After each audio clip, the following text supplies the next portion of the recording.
The leather chair creaked as James leaned back, his perfectly pressed suit a stark contrast to his smug expression. "Emily, you have to understand," he said, his voice dripping with false concern. "Managing this kind of money requires experience, business sense, things you just don't have." I sat across from him in his home office, my hands clasped tightly in my lap to hide their trembling.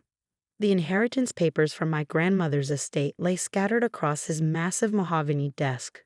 $12 million worth of assets, properties, and investments that he was so desperate to control. My name is Emily Chen, and at 42, I was watching my husband of 15 years try to manipulate his way into controlling my inheritance.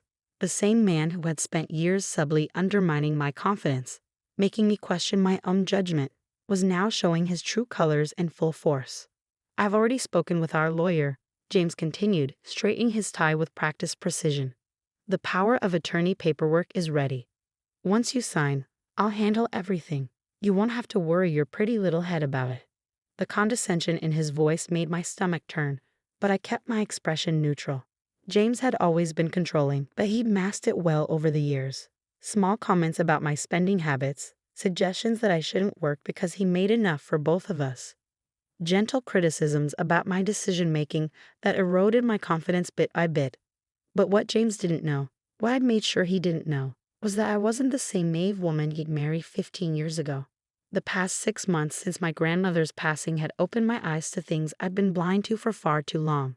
It started with a letter my grandmother had left me, along with the inheritance. "My dearest Emily," she'd written, "with this gift comes great responsibility, but also great opportunity. Trust yourself. You are stronger and smarter than they've led you to believe." Those words have struck something deep within me. My grandmother had always seen through James's facade, though she'd never directly criticized him. Instead, she'd spent years quietly preparing me for this moment, teaching me about investments, business, and most importantly, self-reliance. The day after I received the inheritance notice, I made an appointment with Sarah Chen, no relation, a financial advisor my grandmother had recommended. James didn't know about these meetings. I'd scheduled them during what he thought were my yoga classes. "Your grandmother was a shrewd businesswoman," Sarah had told me during our first meeting. "She built this fortune from nothing, and she chose you to carry on her legacy. Not your husband, not your cousins. You." Over the next few months, while James was busy plotting how to take control of my inheritance, I was quietly putting things in motion.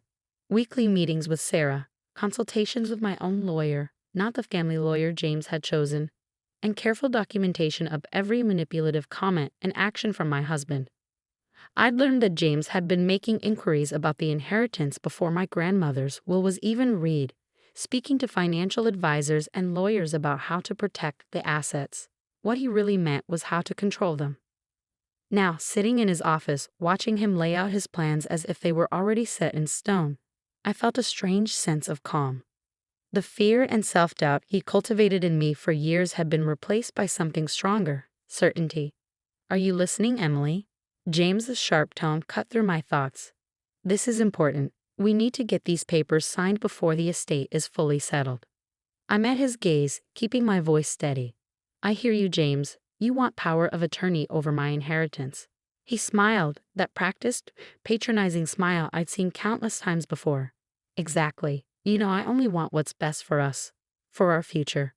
What James didn't know was that I'd already secured my future without him. The meetings with Sarah hadn't just been about financial planning. We created a comprehensive strategy to protect my inheritance and my independence. 2 weeks ago, I quietly moved most of my personal savings to a new account at a different bank. The inheritance itself was already protected by an ironclad trust my grandmother had set up, one that explicitly prevented anyone else from gaining control without my consent. But the real surprise was something else entirely, something that would wipe that smug smile off James's face when he finally discovered it. "You seem distracted," James said, frowning slightly. "Is everything okay?" I nodded, standing up from my chair. "Everything's fine. I just need some time to think about all this. It's a big decision." He stood as well, coming around the desk to place his hands on my shoulders. His touch, once comforting, now made my skin crawl. "Don't overthink it, honey. You know I'll take care of everything." That night, As James slept soundly beside me, convinced his plan was working perfectly, I lay awake thinking about how different things would look in just a few days. The pieces were already in motion, set up carefully over months of quiet preparation. I thought about the moment James would realize what I'd done, how his carefully constructed facade would crumble. The thought both terrified and exhilarated me. The next morning, James was already in his office when I came downstairs. I could hear him on the phone, his voice carrying through the closed door. "Yes, everything's proceeding as planned," he was saying. "She'll sign the papers this week. No, she has no idea about any of it. Trust me, I know how to handle my wife." I felt a familiar twist in my stomach at his words, but this time it was accompanied by something else. Determination. I pulled out my phone and pressed record, adding yet another piece of evidence to my growing collection. Later that day, I met with Sarah in a small cafe across town. James thought I was at my book club. Another convenient excuse I cultivated over the months. "Everything's ready," Sarah said, sliding a folder across the table. "Are you sure you want to do this?" I opened the folder, reviewing the documents inside.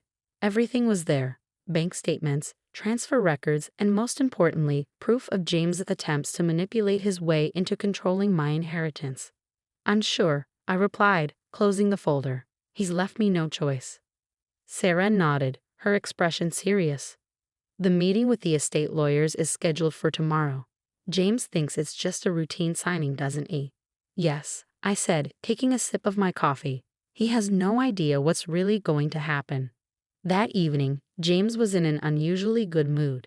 He ordered takeout from my favorite restaurant, opened an expensive bottle of wine, and was being extra attentive. I knew what this was: his way of buttering me up before the meeting tomorrow.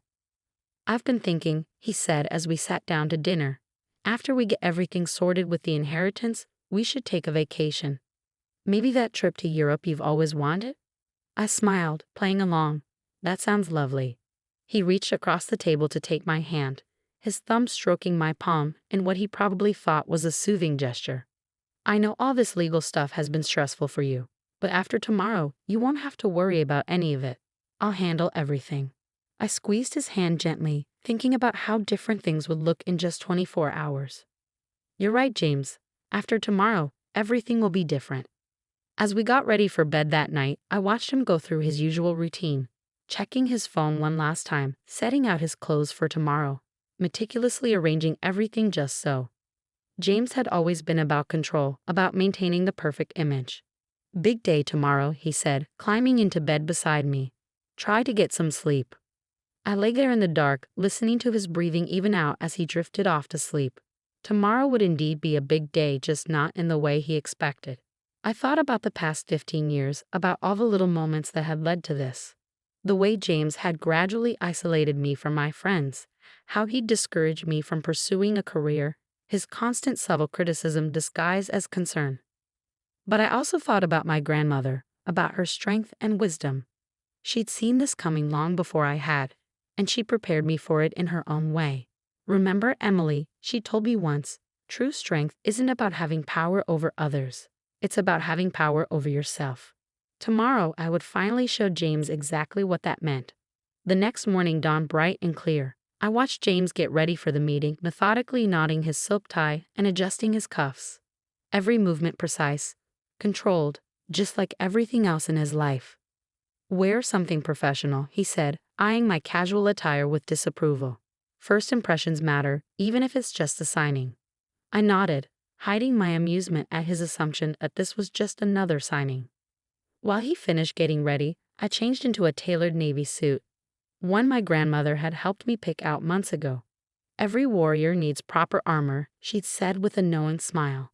The drive to the law office was quiet. James kept glancing at me, probably interpreting my silence as nerves. His hand patted my knee in what he likely thought was a reassuring gesture. "Just follow my lead," he said as we pulled into the parking lot. "Let me do the talking." The law office of Morrison & Associates occupied the entire top floor of a sleek downtown building. As we stepped out of the elevator, I saw James's shoulders straighten, his game face sliding into place. He had no idea what was waiting for us behind those glass doors.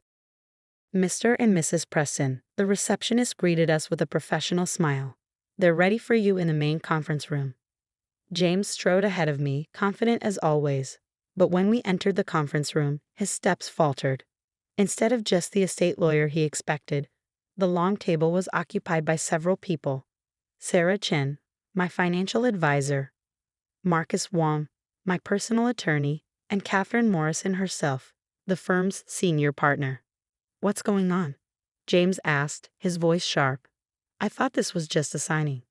"Please have a seat," Catherine said, gesturing to the chairs. "We have quite a bit to discuss." I took my seat at the head of the table, not beside James where he clearly expected me to be. His face tightened as he lowered himself into a chair, his knuckles white where they gripped the armrests. Catherine opened a folder in front of her. "Mrs. Preston has asked us to review some concerning matters regarding her inheritance and your recent attempts to gain power of attorney." James's head snapped toward me, his eyes narrowing. "Emily, what is this?" "Let me explain," I said, my voice steady despite my racing heart. "I know about everything, James. The calls to your lawyers about controlling my inheritance before grandmother even passed away. The consultations about having me declare financially incompetent. The offshore accounts you've been preparing." His face paled slightly, but he quickly recovered. "That's ridiculous. I've only been trying to protect our interests." "Our interests?" Sarah Chen cut in, sliding a document across the table. "Is that why you've been making inquiries about transferring Mrs. Preston's inheritance into accounts only you would control?" James's jaw clenched. "Emily, you don't understand." "I understand perfectly," I interrupted, pulling out my phone. "In fact, let me play something for everyone." I pressed play, and James's voice filled the room. "Yes, everything's proceeding as planned. She'll sign the papers this week. No, she has no idea about any of it. Trust me, I know how to handle my wife." The color drained from his face as the recording continued, detailing his plans to gain control of my inheritance through whatever means necessary. "That's just taken out of context," he sputtered, but I could see the panic rising in his eyes. Catherine Morrison leaned forward. "Mr. Preston, we have documented evidence of multiple attempts to fraudulently gain control of your wife's inheritance. Would you like to explain that?" James's composure finally cracked. "Emily," he hissed, "you have no idea what you're doing. You need me. You've always needed me." I met his gaze steadily. "No, James. I don't need you. I never did. What I needed was to see you for who you really are." Marcus Wong cleared his throat. "Mrs. Preston has already taken steps to protect her inheritance through a series of trusts that you cannot access. Additionally," he paused, sliding another document forward, "these are divorce papers." James stared at the papers, his face contorting with rage. "Divorce? You can't be serious. After everything I've done for you?" "Everything you've done to me," I corrected. "The manipulation, the control, the constant undermining of my confidence. It stops now." "You'll never manage without me," he spat, his carefully maintained facade completely crumbling. "You're nothing without me. Nothing." I stood up, placing my hands flat on the table. "That's where you're wrong, James. I'm not nothing. I'm my grandmother's granddaughter, and she taught me better than to let someone like you control my life." Sarah Chen spoke up. "Mrs. Preston has demonstrated remarkable financial acumen over the past 6 months. She's already made several successful investment decisions that have increased her inheritance by 15%. James's head whipped around. 6 months? You've been planning this for 6 months? Actually, I said, allowing myself a small smile. Grandmother and I had been planning this for years. She saw right through you from the beginning. Every lunch date, every shopping trip, she was teaching me, preparing me for this moment."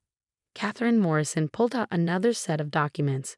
"Mr. Preston, given the evidence of your attempted financial manipulation, we're prepared to file charges unless you agree to an uncontested divorce with the terms Mrs. Preston has outlined." James snatched the papers, his eyes scanning the contents. With each page, his face grew redder. "You can't be serious. You expect me to just walk away with nothing?" "Not nothing," I corrected. "You can keep your own assets, but my inheritance, my grandmother's legacy, that stays with me, where it belongs." "This is insane," he muttered, running a hand through his perfectly styled hair. "You've all lost your minds." "No, James," I said quietly. "For the first time in 15 years, I'm thinking clearly. You have until the end of the week to decide. Sign the papers and walk away or face fraud charges. Your choice." He stood up abruptly, his chair scraping against the floor.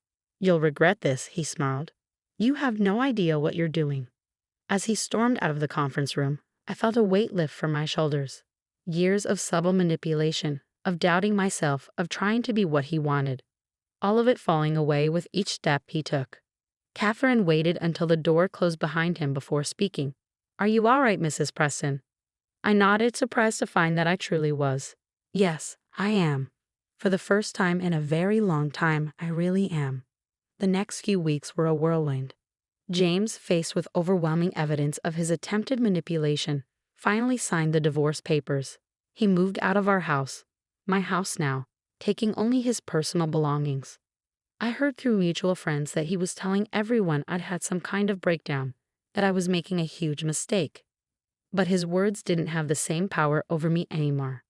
Sarah helped me take full control of my investments, and true to my grandmother's teachings, I proved to be quite adept at managing my own finances. The inheritance wasn't just money, it was freedom, independence, and a chance to finally be myself.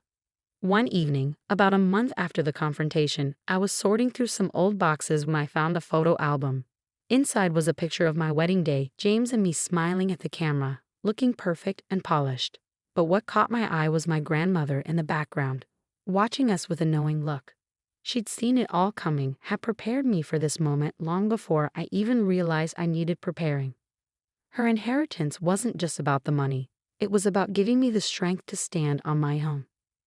I closed the album and walked to my home office, once James's domain, now my space. On the wall hung a photo of my grandmother and me, taken just months before she passed away.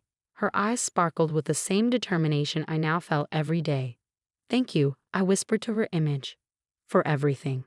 My phone buzzed with a text from Sarah, another investment opportunity she wanted to discuss. As I read through the details, I couldn't help but smile. James had been so convinced I couldn't handle money, couldn't make decisions, couldn't survive without him. But here I was, not just surviving but thriving, managing my inheritance, making my own choices, and finally living life on my own terms. The future stretched out before me, full of possibilities I never would have imagined when I was caught in James's web of control. It wasn't always easy. Independence never is, but it was mine, and that made all the difference.